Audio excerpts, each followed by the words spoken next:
AB Calculus Note Card 6, Continuity of a Function. This is the sixth in the AP Calculus Note Card series, which was developed by Stacy McMullen, formerly the Dallas Independent School District. I was trained by Stacy during 2 summer sessions, and I also worked with one of her co-workers in the Dallas Independent School District system, Tracy Etheridge.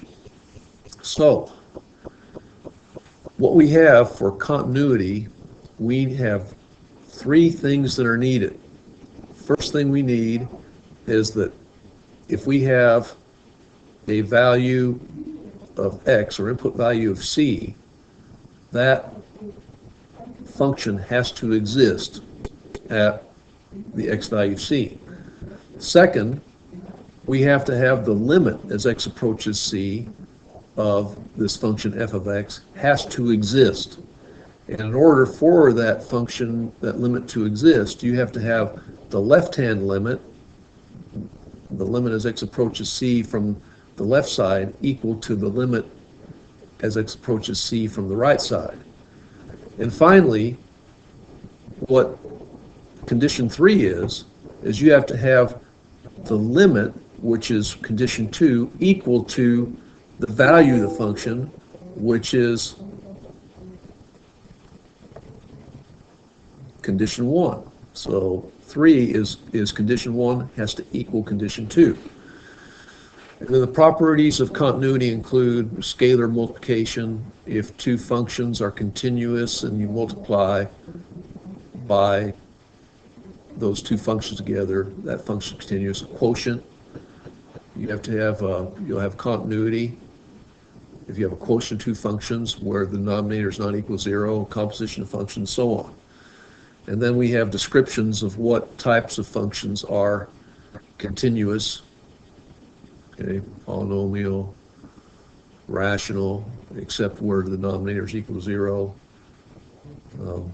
Power functions are continuous. Discontinuous functions, removable jump with removable discontinuities, jump discontinuities, and those with vertical asymptotes. So we're going to go over a few example problems on this. Problem 1, for what values of x is h not continuous? And so you're looking at a critical value here, critical number is what I call it, of x equals -2. Here you have this piecewise function. And so you say, for x equals -2, a value function is 3. So we say 1, h of -2 exists and is equal to 3. Okay? 2 is the limit as x approaches -2 of h of x exists.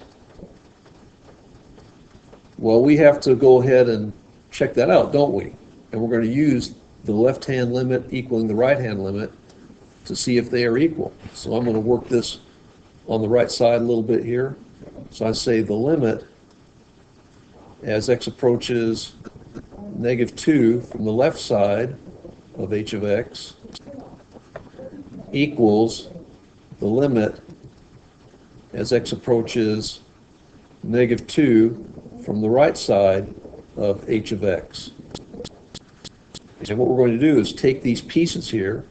So our left side, where x is less than -2, we're going to have -2x plus 3 is equal to the right side, which is x cubed minus 6x plus 3. And sometimes you'll see you can put a question mark above here, right? Because we don't know if they are equal. And now we're going to substitute in -2 for x. So we have -2 times -2 plus 3. And on the right side, we have, in place of x, -2 cubed minus 6 times x, which is -2 plus 3. So we say -2 times -2 is 4, plus 3 is 7. So 7 is on the left side. On the right side, we have -2 cubed, which is -8. And then we have -6 times -2, which is plus 12, and then plus 3. And so if we work this all out, we get 7 is equals 7. So now our conclusion is the limit as x approaches, let me write this better, limit as x approaches -2 of h of x is equal to 7. Okay, now condition 3, you have to have the limit as x approaches -2 of h of x has to equal h of -2. Well, you're comparing conditions 1 and 2 here, and we discovered in condition 2 that our limit was 7. So is 7 equal to the value of the function, which is 3? No. So we say, therefore, you can put triple dot, therefore, h of x is not continuous where x equals -2. Okay? Now, problem 2, again, we have the double asterisks, a real AP test problem. If the function f is continuous, and if f of x equals x squared minus 4 over x plus 2, when x is not equal to -2, then f of -2 equals. And what you're looking for here is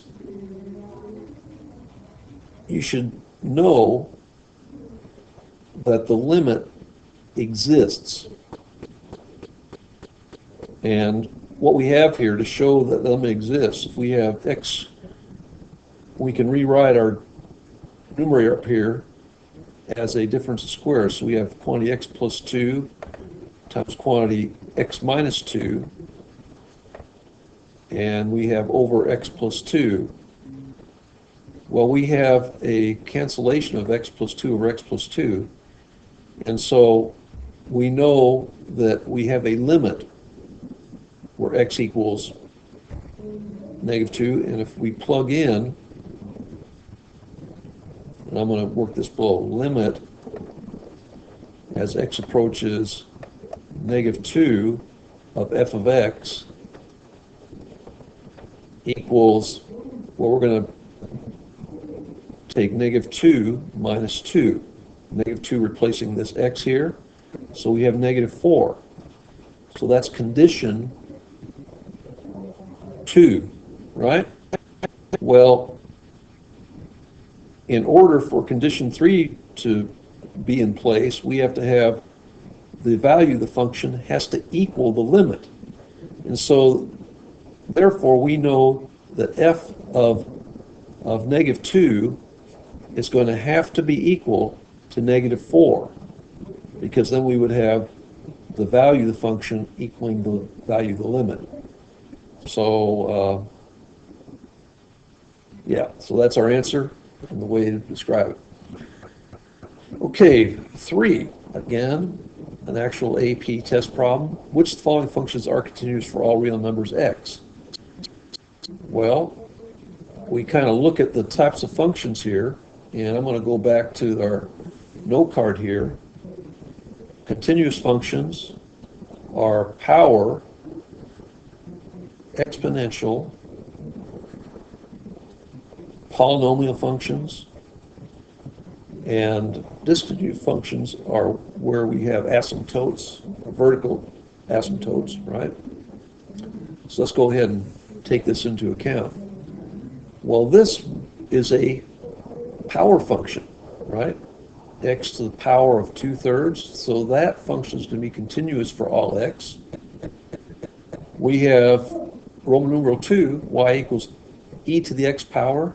That's going to be a continuous function for all x. There's no x value we can put in there that's going to make this function discontinuous. And then finally, we have y equals tangent of x. Well, tangent equals opposite over adjacent. And if we look at different angles, right, because that's what we're looking at, angles, we can have an adjacent equal to 0. So we can actually have a division by 0. So 3 would not be continuous. Y equals tangent x. We will have vertical asymptotes here. And so our correct answer for this AP test problem is going to be functions 1 and 2. So D is our correct answer. Finally, 4, for what values of the constant c is the function g continuous over all the reals? And one thing you got to look at is you have to say, okay, you got to look for a greater than or equal sign or a less than equal sign where we only have 2. Here we have less than or equal, so we know the function is possibly continuous because of that equal here. And so what we're going to do is we have to let the left-hand limit, as x approaches 3 from the left side of g of x, has to be equal to the limit as x approaches 3 from the right side of g of x. And so let's just work this out. I'm going to go to the right here just to leave a little more room. So I'm going to say c x plus 1 is equal to c x squared minus 1. And what we're going to do now is substitute in the critical value here, which is 3. So we'll say 3c, that comes from right here, plus 1 is equal to x squared. Well, that's going to be 3 squared c minus 1. So we have 3c plus 1 is equal to 9c minus 1. And we can just get all the values together here. If we subtract 3c from both sides of the equation, and we add 1 to both sides, I'm doing both sides at the same time. So we have cancellation here, cancellation here. What do we have left? On the left side we have 3, and the right side we have 9c minus 3c, or 6c. And so if we divide by 6, I'm going to go right here, c is equal to 1/2. And if you have if you end up with a quadratic here, which you could have possibly, you can have more than one value. So just something to look out for in other problems. Anyway, as always, good luck, and thanks for viewing.